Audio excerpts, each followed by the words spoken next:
Now, real JRPG fans have a special place in their hearts for Tales of Vesperia. That same team is behind Scarlet Nexus. Here to tell us more about it are Kaita Izuka and Kenji Anabuki. Gentlemen, welcome. Let's jump right in. How would you explain Scarlet Nexus? So Scarlet Nexus is an action RPG where it takes place in a world where the human brain has evolved to a certain extent where you have special powers. And so you play as characters that have these unique powers, and you go through the game and you explore and you fight evil and darkness. Excellent. Okay, so what we're seeing here is a lot more chill than what we've seen in some of those trailers that have come out here. Can you tell me where this is and what you can do here? So this place, we say like a hideout. It's like a hub for where all the characters in this game hang out. Seems like a nice place to hang out. I love it. So while we're looking at this gameplay, talk to me about the gifting feature. How are players going to use that feature? So gifts is something that you can sort of send to your allies, your NPC characters in this game, and this is going to increase what is called a bond. It's sort of a like a friendship, this bond with those characters, and by increasing this bond with those characters, it powers up the powers that you can actually borrow from those characters. Nice. Okay, I like that. So let's talk about past trailers and gameplay videos that we've seen the male protagonist. But of course, we're playing as a female character. What is her name? What can we also play as her? So at the start of this game, you can actually select between a male character and female character. The female character is named Kasane Randall, and she is also another new recruit to the OSF, the Other Suppression Force, and she's one of the members of the elite force. She like the main male character, has a similar telekinesis abilities, but it differs in sort of the characteristics from the male character, so that's something to look out for. Awesome. Yeah, I know a lot of people got very excited when Kasane was showcased at the Tokyo Game Show release, so that was really awesome. But let's talk about the art direction and style here, because I'm looking at these streets. They've got this sort of modern but also somewhat retro feel. I'm curious what inspired this art direction and style. So our art direction and the inspiration for this sort of setting and environment is sort of this near futuristic urban setting of 90s Japan. So it's going back to sort of 1990s atmosphere, and the intent was for the player to have a sort of nostalgic feel when they're playing this game, but also added some new sort of unseen elements to give sort of distinction from other game environments you see in other video games. Definitely, it is definitely unique to be sure. We're seeing combat now on our screens here. Can you tell us how that combat works?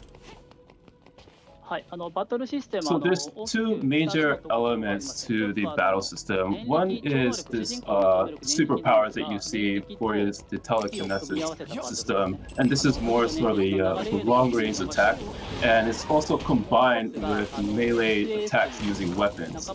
So you can see through the gameplay that utilizes those two things kind of fluidly.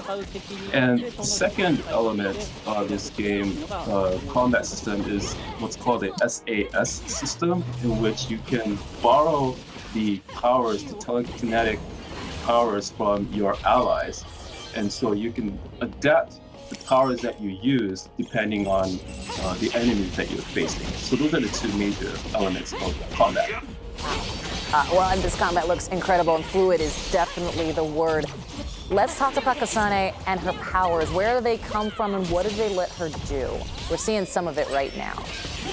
So Kasane uses her telekinetic abilities to really move objects in the environment around to attack her opponents. And other than her telekinetic powers, she uses throwing knives, kind of like kunai, you just kind of throw them from a distance.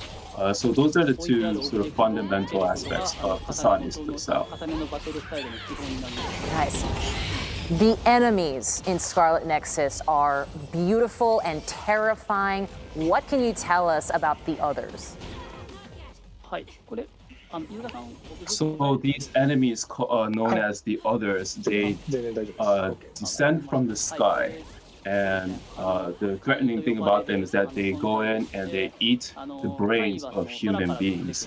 And so in order to combat that, this OSF, this group of elite combatants, other suppression force, is there to sort of combat this threat to humanity. And they are a very scary threat, I will say. Now, we see that Kasane has put on her hood and the music and visuals change. Things get more frenetic. Talk to me about what that is and how that impacts gameplay. So this is what's called the drive mode, and this is achieved by filling up the gauge that you can see at the lower center of the game screen. And once this gauge is filled up, you can enter this thing called the drive mode, which the OSF members, these powerful humans, they increase concentration. They go in a state of mind where they're very concentrated and they're sort of in the zone, so to speak. And so that's why you put on the hood and sort of music starts running, and it sort of illustrates how they're mentally in this zone of increase in intense concentration. So that's the drive mode. Excellent. That's how I feel when I put on a hoodie too. Obviously, Kasane is with some friends here. How does the party system work in Scarlet Nexus? So both of the main characters in this game can have up to two party members accompany them in battle. And by having these characters accompany them in party, their SAS system receives special effects or buffs.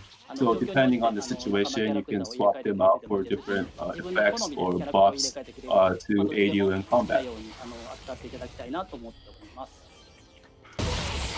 Well, let's talk about some of those party members. Are there any interesting, unique highlights that you want to share from the party member branch?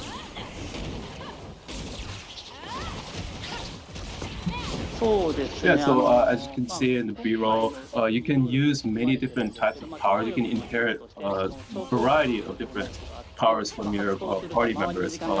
For example, there's a thing called hypervelocity, where time literally slows down around you and you move from this hyper speed to sort of devastate your opponents.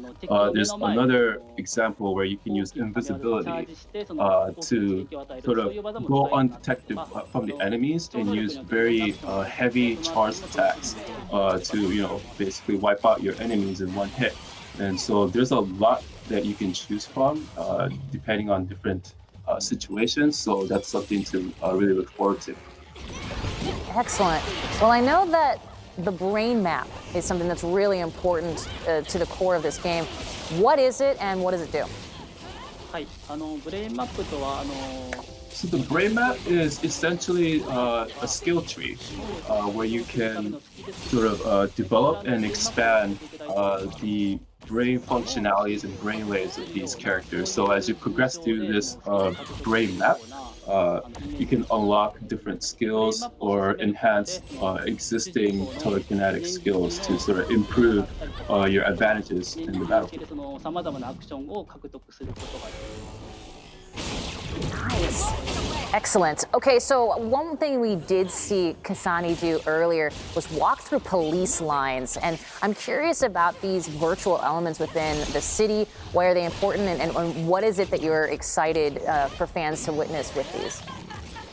はい、まさに本作の Yeah, so 基調 what となっ you てる世界 just saw there, since if you sort of recap back to the world setting of this game, the humans have evolved their brains to a certain point that they can sort of pick up a lot of information that's not さっきの立ち入り禁止のライン readily visible to the naked eye. So the police line you saw there is something that is this sort of virtual information that they can just pick up on the spot as they go. And so that's what's going on there. So yeah, players can look forward to these sort of unique aspects and how their enhanced, evolved brains interact with the game environment. Well, they can look forward to a number of unique aspects for this game. We're unfortunately run out of time here, but I want to say thank you both for your time. I look forward to seeing more of Scarlet Nexus, and I know all of our fans do as well in the future. Thank you once again.